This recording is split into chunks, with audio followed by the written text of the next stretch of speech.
नमस्कार, न्यूज 24 देख रहे हैं आप। मैं हूं आपके साथ पूजा और बुलेटिन की शुरुआत करते हैं बड़ी खबर के साथ। सुशांत केस में आज फिर एनसीबी पूछताछ करेगी और सूत्रों की माने तो रिया चक्रवर्ती से आज एनसीबी दीपेश, सैमुअल मिरांडा और भाई शौविक की मौजूदगी में सवाल जवाब कर सकती है। बताया जा रहा है कि ये पूछताछ सुबह करीब 10:30 बजे हो सकती है। वहीं एनसीबी ने मुंबई पुलिस से कहा है कि रिया की सुरक्षा सुनिश्चित करें। आपको बता दें कि रिया से कल भी एनसीबी ने करीब 6 घंटे से ज्यादा समय तक की पूछताछ की थी और आज फिर से बुलाया जा सकता है।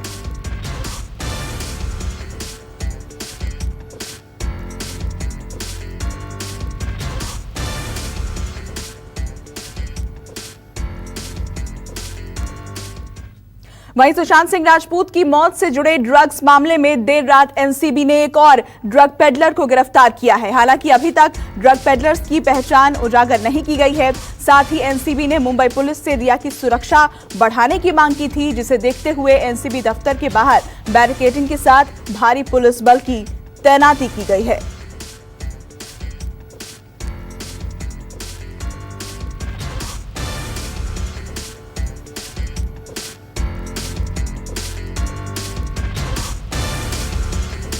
ये बड़ी खबर, एनसीबी ने एक और ड्रग पेडलर को गिरफ्तार किया है। और सवालों के घेरे में और जांच की आंच में फंसे संदीप सिंह ने अपने सोशल मीडिया अकाउंट पर सुशांत और उनकी बहन मीतू से हुई बातचीत की चैट शेयर की है। इन मैसेजेस से पता चलता है कि संदीप ने सुशांत के पोस्टमार्टम से लेकर उनकी डेथ सर्टिफिकेट तक का सारा काम संभाला था। लेकिन सवाल अब भी वही है कि 2 साल तक संदीप कहां था। देखिए सुशांत, चैट और सस्पेंस पर हमारी ये खास रिपोर्ट।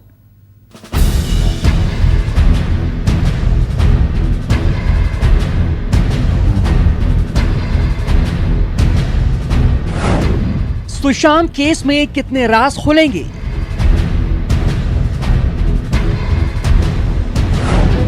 व्हाट्सएप चैट से सामने आएगा मौत का राज।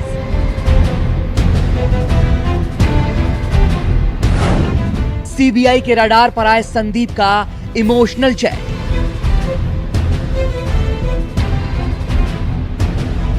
कभी मिस्ट्री गर्ल तो कभी मिस्ट्री बॉय में उलझी सुशांत की मौत की गुत्थी में एक बार फिर से चैट का चक्कर सामने आया है, क्योंकि हिंदुस्तान का इकलौता ये ऐसा केस होगा जिसमें चैट ने कई सारे खुलासे किए हैं और अभी भी कई और खुलासे होने बाकी हैं। इस मामले में एक और नया चैट सामने आया है जिसे संदीप सिंह ने अपने सोशल मीडिया अकाउंट पर शेयर किया है। ये वही संदीप सिंह है जो सुशांत की मौत के दिन से लेकर सुशांत के अंतिम संस्कार तक दिखाई दिया। सवाल उठे, ये कौन है? जिसके बाद ये बात सामने आई, ये सुशांत का दोस्त है जो 2 साल बाद सुशांत की मौत के वक्त सामने आया। इन्हीं सवालों का जवाब देने के लिए संदीप ने सुशांत से अपनी दोस्ती के सर्टिफिकेट को सोशल मीडिया पर पोस्ट किया।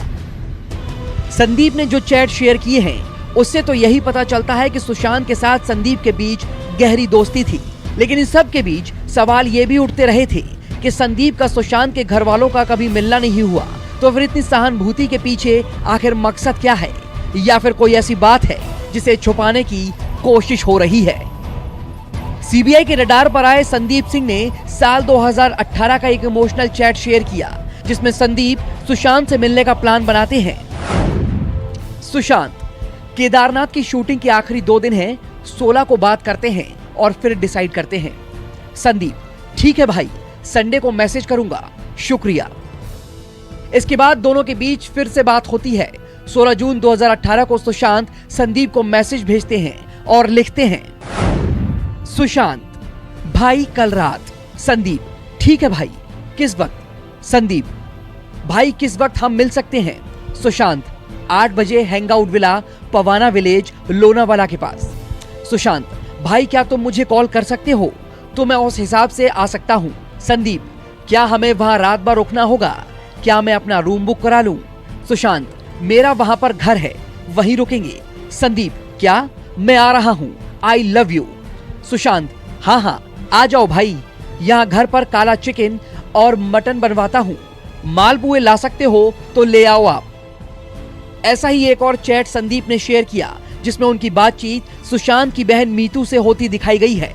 ये चैट सुशांत की मौत के कुछ दिन बाद 17 जून का है, जिसमें संदीप ने लिखा है, दीदी कोई मदद चाहिए, मैं कल घर पे आऊंगा, मीतू। संदीप प्लीज सुशांत का डेथ सर्टिफिकेट भी लेते आना। संदीप, जी दीदी। इस चैट में संदीप एक और बात मीतू से बोलता है, जिसमें वो लिखता है, संदीप, दीदी अगर आपकी इच्छा हो तो घर का सामान मेरे फिल्म गोडाउन या फिर मेरे घर पर रख सकती हैं, प्लीज मुझे बता दें। मीतू, संदीप एम्बुलेंस के पेमेंट के बारे में कंफर्म कर लो, क्या हो चुका है? ये वो चैट्स हैं जो संदीप ने शेयर किए, वो भी ऐसे वक्त जब संदीप का नाम भी संदिग्धों की फहरिस्त में शामिल है। संदीप की इन चैट से ये मामला सुलझेगा या नहीं पता नहीं। फिलहाल मामले की जांच कर रही एजेंसियां किसी भी तरह की ढील बरतने के मूड में नहीं है। Bureau report, news 24। और अब बात कंगना रनौत की। सुशांत सिंह राजपूत की मौत के बाद से कंगना लगातार ट्विटर पर बागी तेवर अख्तियार कर रही हैं और कंगना के ट्वीट का जवाब शिवसेना प्रवक्ता संजय राउत दे रहे हैं। ये पूरा मामला लगातार बढ़ता जा रहा है। हर दिन के हिसाब से या तो कंगना पहले ट्वीट करती हैं या फिर संजय राउत। आज एक बार फिर से ये ट्विटर युद्ध हुआ। ये रिपोर्ट देखिए।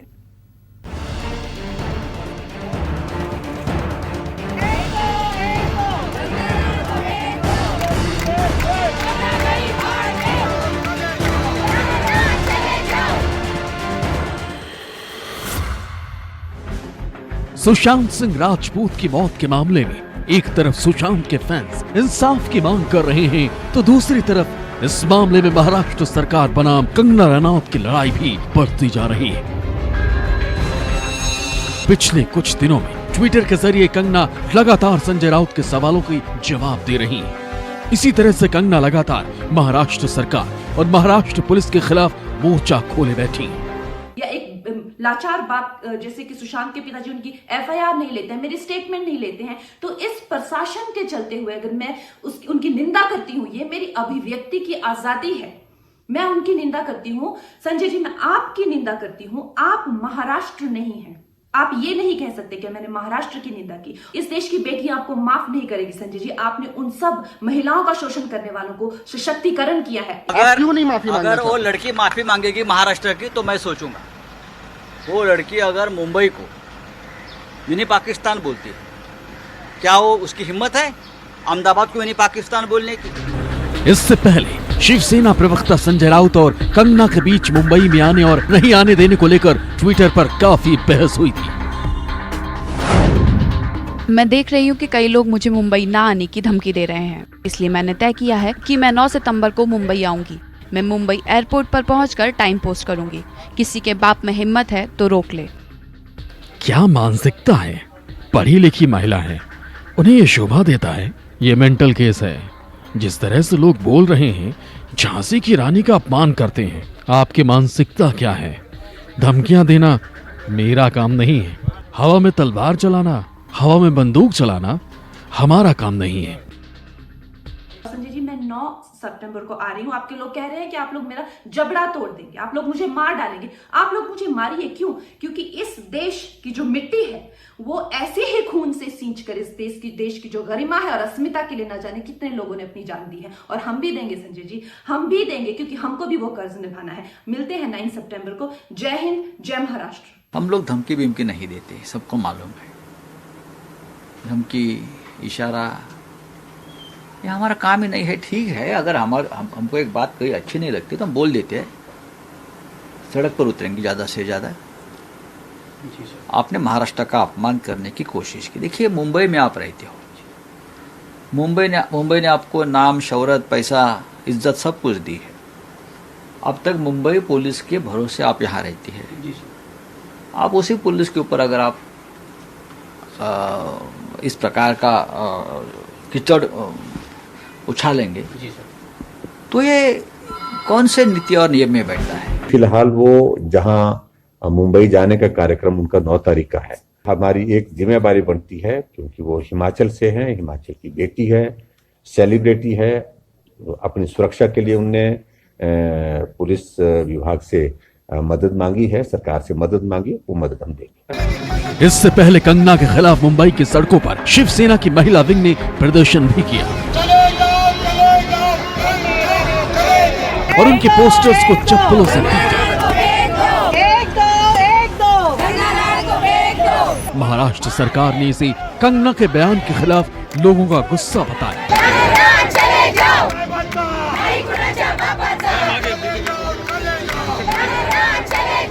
पुलिस की तुलना महाराष्ट्र पुलिस की तुलना स्कॉटलैंड यार्ड पुलिस से की जाती है।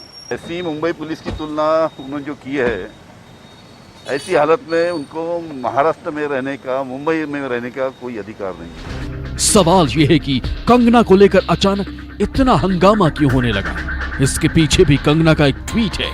दरअसल वो सुशांत की सुसाइड मिस्ट्री वाले मामले में कई बार महाराष्ट्र सरकार और पुलिस और बॉलीवुड के कुछ खास लोगों पर हमला बोलती रही है, लेकिन 3 सितंबर को उन्होंने मुंबई की तुलना पीओके से कर दी।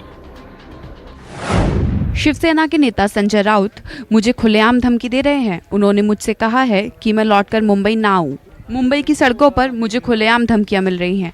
ऐसा क्यों लग रहा है कि मुंबई पीओके जैसी लग रही है?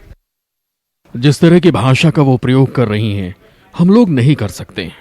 वो जिस थाली में खा रही हैं उसी में थूक रही हैं। कुछ राजनीतिक दल उनका समर्थन कर रहे हैं। अगर वो पीओके जाना चाहते हैं तो 2 दिन के लिए चली जाएं, हम ही पैसे दे देंगे। एक बार देख लें पीओके क्या है, वहां कैसा है।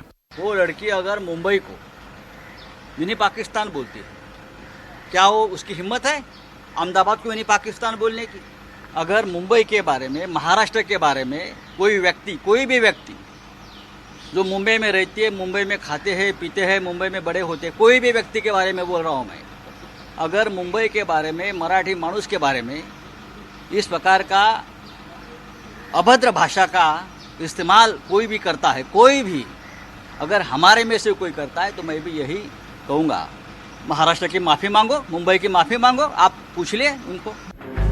दरअसल कंगना ने सुशांत केस में ड्रग्स कनेक्शन को लेकर भी कई बड़े सितारों का नाम लेकर उन्हें डोप टेस्ट करवाने की चुनौती दी थी। कंगना ने दावा किया था कि बॉलीवुड के तमाम बड़े स्टार्स कई तरह के ड्रग्स लेते हैं। सुशांत केस के पड़ताल में न्यूज़ 24 को मालूम हुआ कि रिया, शौविक और सैमुअल समेत रिया और सुशांत से जुड़े कई लोग कोड वर्ड में ड्रग्स को लेकर चैट करते थे। कुछ नाम सामने आए, गांजा यानी स्टफ, बेबी और बूम शंकर, एमडी यानी म्याऊ म्याऊ, एलएसडी यानी एसिड, ब्लॉटर, कोकीन यानी क्रैक और व्हाइट पाउडर, एमडीएमए यानी एडम, मॉली और हग बीन्स। दरअसल नारकोटिक्स ब्यूरो सुशांत केस में ड्रग्स को लेकर लगातार पूछताछ कर रही है। अभी तक कई लोगों की गिरफ्तारी भी हो चुकी है और हर दिन इस केस में कई तरह की बातें सामने आ रही हैं, जिसके बाद एनसीबी ने भी साफ कर दिया है कि आने वाले दिनों में पूरे बॉलीवुड में ड्रग्स के पीछे जाल को पकड़ने की कोशिश की जाएगी और उसी हिसाब से कार्रवाई भी होगी। मुंबई से दीपक दुबे के साथ ब्यूरो रिपोर्ट, न्यूज़ 24। नमस्कार, मैं हूं मानक गुप्ता। अगर आपको हमारा ये वीडियो पसंद आया हो तो इसे लाइक और शेयर जरूर करें और हाँ, हमें सब्सक्राइब और फॉलो करना ना भूलें ताकि आप देश और दुनिया की कोई खबर मिस ना करें। तो जुड़े रहिए हमारे साथ और देखते रहिए न्यूज़ 24।